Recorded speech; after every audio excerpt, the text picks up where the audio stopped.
Oftentimes, when we go through problems, we tend to shake our fists at God and be like, where in the world are you? If you're real, why aren't you helping me with these situations? Do you even understand us at all? But actually, I'm here to tell you that God understands us better than anyone else. For He created all of us, and He is the one that formed our hearts and knows everything that we do and why we do it. He knows our inner workings and our intricacies better than we know ourselves.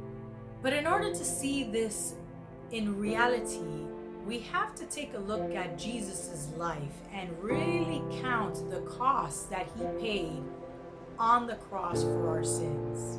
You see, Jesus was God and was with God in the beginning.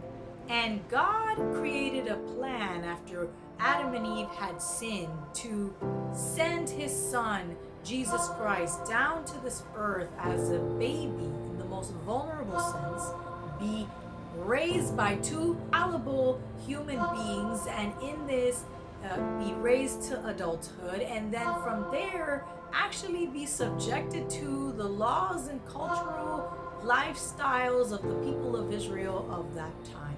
And in all of this, He lived His life perfectly. He never sinned.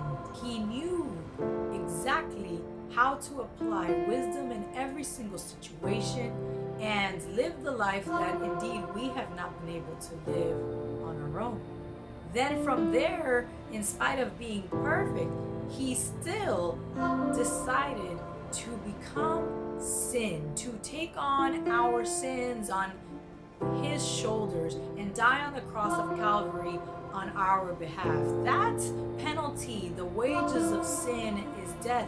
That death belonged to us, but instead Jesus took it upon Himself to die as the sacrificial lamb, having His blood spilled and His body mutilated and embarrassed and completely humiliated in all sorts of ways, all so that you and I could have the immense opportunity to be reconciled with God, our Father, our Creator, the one who knows us and understands us better than we know ourselves. So here's my encouragement to you.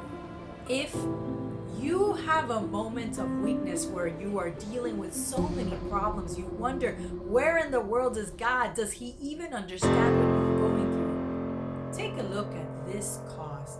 Take a look at Jesus' life.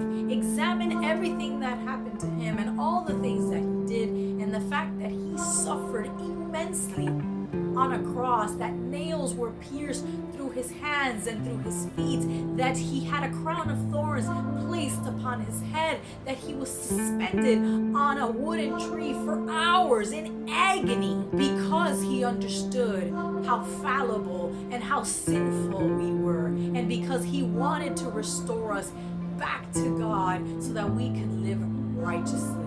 He doesn't promise us to have a free life of pain and of suffering. He doesn't promise that we won't go through trials and tribulations, but what He does promise is that if we lean onto God, we will persevere and grow and develop specific muscles that will make us stronger before Him. It will make our character more godly. It will put us in a position where we are more sanctified unto God than ever before. We are indeed set apart. That is what holiness truly means, and that is the reason why we go through these trials and tribulations. And He understands that it is hard, and He says to you, cast your cares upon me, for I care for you. If you enjoyed this video, make sure to like, comment, subscribe, and share this video with a friend. Also, click one of the videos below for more.